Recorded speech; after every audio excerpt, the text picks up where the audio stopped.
Let's get one thing straight right from the start. They didn't forget what they did to you. They remember it. In fact, they probably remember it in excruciating detail. Every single word that shattered your confidence, every silent treatment that broke you down bit by bit. They were there for all of it. They were fully present. They knew exactly what they were saying. They saw the confusion, the hurt, the shock in your eyes. They literally watched you fall apart right in front of them. And they chose to say nothing. Then, they just walked away as if nothing ever happened. No apology, no text message trying to explain themselves. Just silence. A silence so loud, it felt like they were trying to erase you, to pretend your pain simply never existed. But what if I told you that was the entire point? What if this wasn't a mistake? You see, this wasn't about forgetfulness. This wasn't a case of them being immature or just not thinking. This was a calculated psychological maneuver. It's a defense mechanism that the legendary psychoanalyst Carl Jung believed had the power to destroy relationships, fracture a person's sense of reality, and transfer guilt from one person to another like a contagious disease. He called it psychological projection. Jung discovered that when people are unable to confront their own darkness, their own flaws, and their own capacity for cruelty, they find someone else to carry it for them. And in this story, that someone was you. They didn't forget the pain they caused you. They needed you to carry their pain for them. Think about it. For them to truly remember what they did, to genuinely acknowledge the harm they inflicted, would require something they have spent their entire life desperately avoiding: accountability. And for the fragile, false identity they've constructed, accountability is a death sentence. It's the one thing that could bring their entire house of cards crashing down. So, they erased you to protect the lie they are still living in. They didn't move on because they healed. They moved on because they simply refused to look back at the wreckage. They didn't forget you. They chose not to remember because remembering would force them to wake up. And waking up requires a level of courage they have never, ever developed. And here's the part that probably stings the most. Their silence wasn't a sign of weakness. It wasn't born from confusion or an absence of words. Their silence was a strategy. It was a power move. Because when they say nothing, you start saying everything. To yourself. You replay every single word. You question every emotion you felt. You start to doubt the very reality that once felt so solid and certain. And in that moment of your self-doubt, they win. But that stops today. Because what we're about to unpack is going to fundamentally change the way you understand this betrayal. We're going to unravel the psychology behind this specific type of cold, silent harm and show you exactly why they were able to hurt you and walk away without a single visible trace of guilt. This isn't just another video. This is your awakening. So, stay with me. Carl Jung had this profound belief that every single one of us carries a hidden side, a part of our own personality that we refuse to acknowledge. It's not that this side isn't real. It's that admitting it's real would completely shatter the pristine image we hold of ourselves. Jung called this hidden part the shadow. The shadow is the container for everything we disown about ourselves. It's our repressed guilt, our secret rage, our deepest fears, our manipulative tendencies, our need to control, and our capacity to cause others harm. Most people spend their entire lives running from their shadow. They bury it. They deny it. They dress it up with performative politeness, fake smiles, and well-rehearsed apologies that don't actually mean anything. But the shadow doesn't just go away.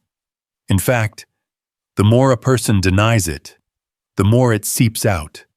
leaking from the cracks in their personality until one day it finds a target. That target was you. You didn't provoke it. You didn't deserve it. But you were, unfortunately, the perfect mirror for their darkness. See, people don't always project their shadows onto strangers. They often project onto the people who are the safest, the ones who are kind, the ones who are empathetic, the ones who are willing to listen and try to understand. And that's the cruel irony, isn't it? The very qualities that make you a good person are what made you a target. They didn't attack you for who you are. They attacked you for who they could not be. Jung once wrote, "Everything that irritates us about others can lead us to an understanding of ourselves." But let's be honest. People rarely choose the path of self-understanding.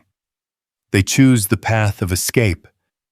And for them, escape looked like blaming you, shaming you, and hurting you so they wouldn't have to face the pain of hurting themselves. In their psychological world, admitting a fault is the equivalent of a total collapse of their identity. So instead of facing that, they simply transfer the burden. They made you feel guilty for being wounded by them. They made you question your own valid reaction to their abuse. They managed to make your truth feel like a crime. That wasn't them being clumsy with your feelings. That was textbook projection in its purest, most insidious form. And here's the core truth that Jung saw so clearly. People don't just hurt you by accident. Sometimes they use you. Not for love, not for connection, but as a place to bleed out all the toxic parts of themselves they are too terrified to face. You were their emotional release valve, their unconscious scapegoat, their unpaid therapist. But you were never, ever meant to carry that weight, because the shadow they projected onto you was never yours to hold in the first place. And the pain they caused was never really about you. It was just the only way they knew how to keep running from themselves. There's a story we often tell ourselves to survive the shock of betrayal. A kinder, gentler story that we wrap around the wound to stop the bleeding. Maybe they forgot. Maybe they weren't thinking clearly. Maybe they were going through something really difficult. Maybe they just didn't mean it. We offer up these excuses because the alternative is just too cold, too chilling to accept.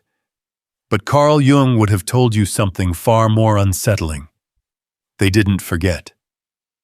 They actively chose not to remember. Forgetting is passive. It's an accident. It's when a memory fades over time. What they did was intentional. It was an act of conscious avoidance. You have to understand, for them, awareness comes at a terrible cost. To truly remember what happened would mean admitting the full extent of the damage they caused. It would mean looking into the mirror and not flinching. It would mean confronting those shadowy parts of themselves they've spent a lifetime running away from. And for some people, that level of self-awareness is simply unbearable. It feels like it would annihilate them. So instead, they become the frantic editor of their own life story. They craft a brand new narrative, an illusion. And in this new version, you were the one who was too sensitive. You were the one who misunderstood their intentions. You were the one who made it all worse. They rewrite the memory in real time. They turn undeniable facts into murky opinions. They turn your tangible pain into a misinterpretation. Because accountability demands change, and change is a direct threat to their psychological survival. Not their physical survival, but the survival of the image they've built. The persona they've painstakingly worn.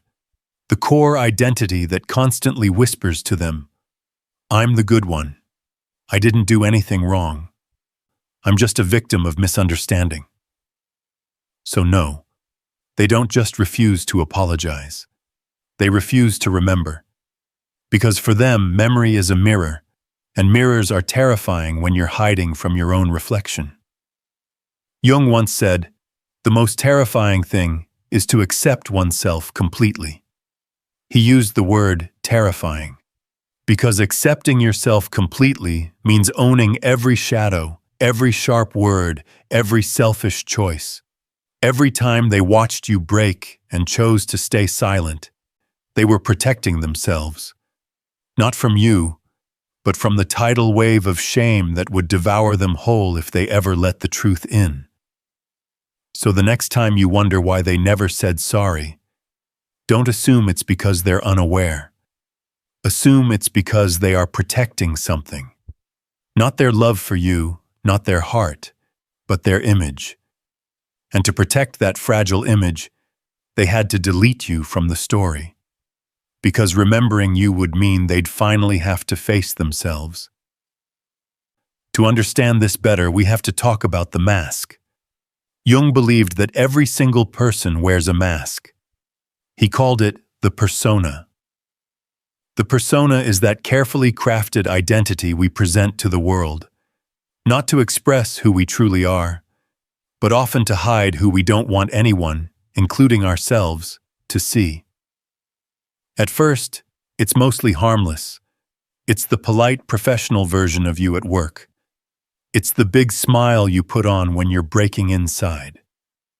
It's the automatic "I'm fine" you whisper when you are anything but fine. But for some people, the mask becomes everything. They don't just wear it for certain occasions. They fuse with it. They worship it. They protect it. They build their entire life around maintaining it. For them, the persona isn't just a tool. It's who they genuinely believe they are.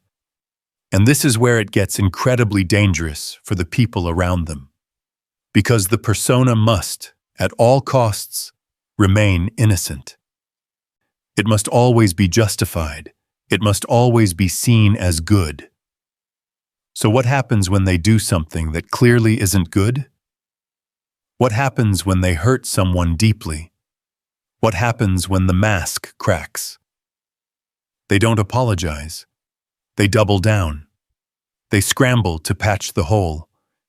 Because admitting fault would mean shattering the very image that holds their entire psyche together. Jung called this state of being the provisional life. It's a life built not on authenticity and growth, but on the desperate maintenance of an illusion of control and virtue. It's the life of someone who never truly confronts their inner world. They survive by staying just deep enough to function in society, but never, ever going deep enough to actually transform. These people don't grow. They just maintain. They don't reflect. They justify. They can intellectualize everything in the world except their own flaws. And so, when their actions cause you pain, they don't ask themselves, "What did I do?"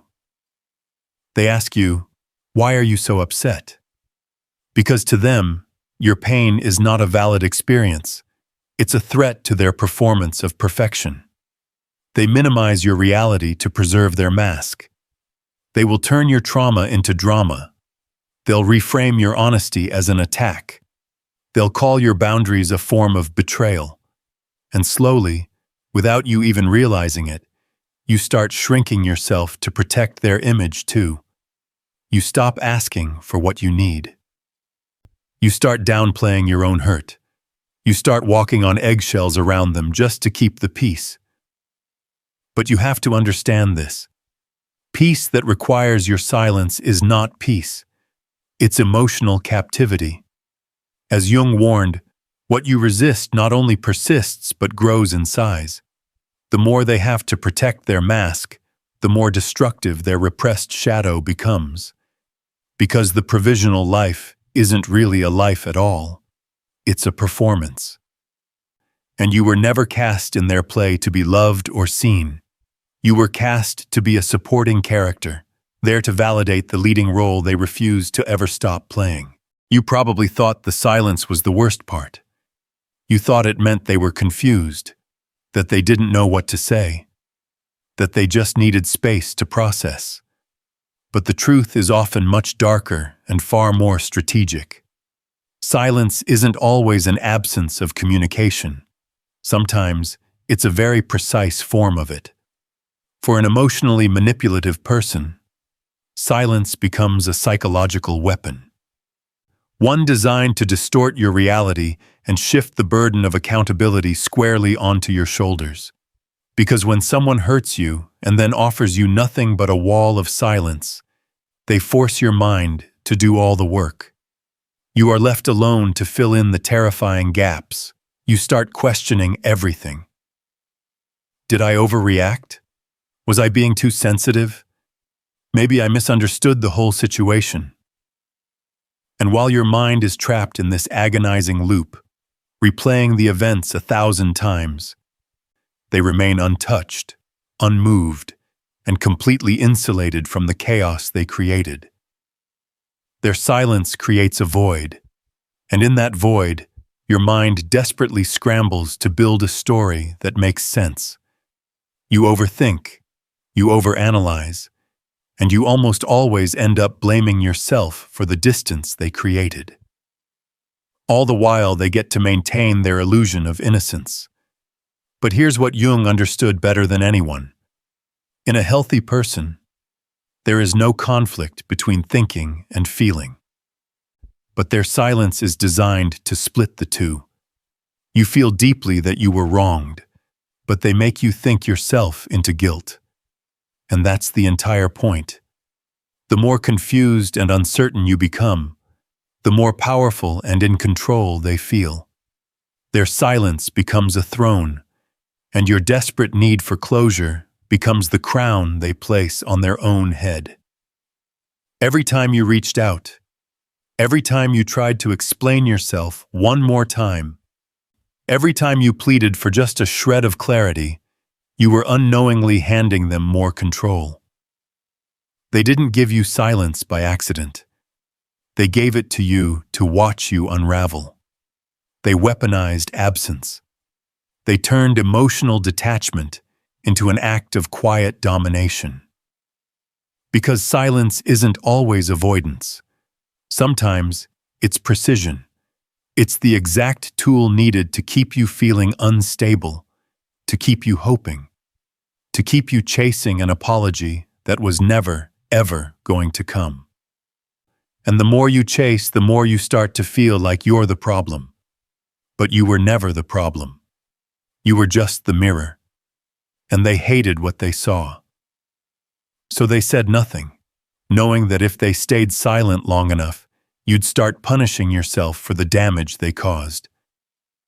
This whole process didn't happen overnight. It was subtle at first. A raised eyebrow when you expressed a feeling. A dismissive tone when you tried to talk. A casual comment like, "You're being dramatic," or the classic, "I just don't remember it that way." And slowly, your certainty began to erode. This is the gaslight loop. But it's more than just manipulation. It's the active enforcement of their shadow projection. First, they unconsciously push their darkness onto you. But that's not enough.